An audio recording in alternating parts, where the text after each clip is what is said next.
Ballet Theatre Company's production of The Nutcracker takes the stage at the Bushnell this weekend. Yes, and we got the chance to speak with Joanne Burke and Emily Silva. Take a look. This is a professional theater company. Yes. So this is, when you go see the Nutcracker with you all, this is a theater company that has a great tradition. Yeah, it really does. You know, most companies have a tradition of performing the Nutcracker. We are really so excited. We have a professional company of resident dancers. Joanne and myself are part of that company, who are in the studio every week training and rehearsing. We have a student cast as well that joins us for the Nutcracker. That's wonderful. And we have guest artists coming in from renowned companies around the country. We have our Sugar Plum Fairy and Cavalier are coming in from Philadelphia Ballet this year. Yeah, I saw that. That's very excited remarkable. about that. We also have other guest artists joining us from Dance Theatre of Harlem. We have a dancer who dances with the Met Opera. And we have another dancer coming in from Ballet, Rhode Island. So we have a wide variety of professionals. We also, outside of the realm of ballet, we work with Studio 860. And they're break dancers. Right in Hartford, Yeah. So they come in and they're in our performance as well. So we really have a wide variety of people involved. So there's going to be some surprises to this particular Nutcracker. Absolutely. Stephanie DeTalis, our artistic director and the choreographer of the Nutcracker, her version has a little bit of twists and turns that you probably wouldn't expect if you're the kind of person who's seen the Nutcracker a lot of times. Has some new things that will keep you on the edge of your seat. And Joanne, you're actually from Wethersfield. I am. So shout out to Dance 10 and Miss Misty and Miss Mary Ellen. Once upon a time, you started dancing here. I did, yeah. Oh my gosh. So what's that like for you to be performing?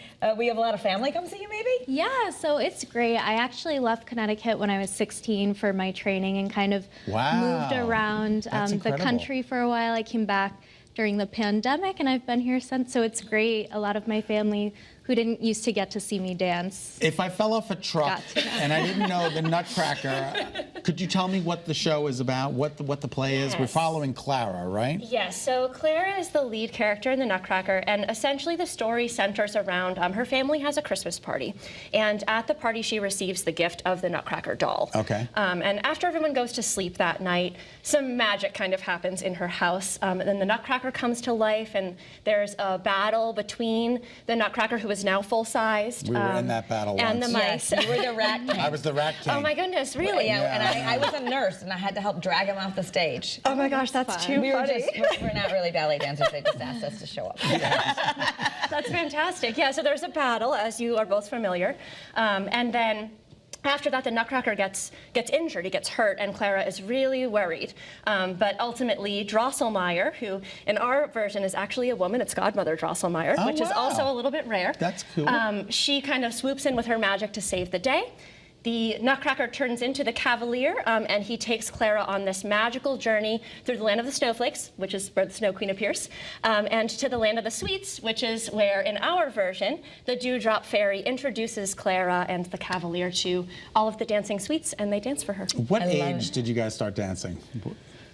I was 3 when I started dancing. Amazing. I was probably 3 too. I started ballet later. I started with tap, but since I was 3, yeah. Oh, that's remarkable. It's so graceful, so disciplined. So, I mean, this is really something for all ages, all genders. I mean, the whole family can enjoy this. Yeah. Oh, absolutely, absolutely. Especially with the added twists and turns, and I think with the breakdancing mice, I think that makes our production even more accessible. That's great for even the little boys who are like, why do I have to sit still? Right. And we That's love so that. And awesome. I will say too, though, that a really cool thing about the Nutcracker, you mentioned little boys, right? You obviously think of little girls when you think of ballet, but obviously there are tons of incredible strong men who are dancers as well, and I do find that the little boys are really excited to see, you know, that Snow King lifting the Snow Queen up over his head. And you know, the partnering and things like that, that really engages, you know, this is for everybody. It's not just for little girls who are dreaming of tutus. The athletic prowess that you guys have to have, I mean, the training for this, it's taken years to get to this point, absolutely, right? yes. And it's ongoing. You know, as a professional dancer,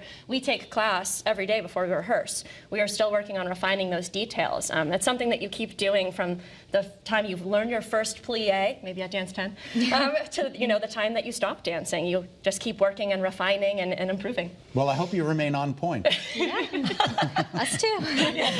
Well, we appreciate you both coming in, and for everyone at home, you can see the Ballet Theatre Company's production of the Nutcracker December 1st through the 3rd. So you've got to get on this. It's just a few days at the Bushnell, and you can get tickets at visiting bushnell.org. dancebtc.org, or also check out dancebtc.org.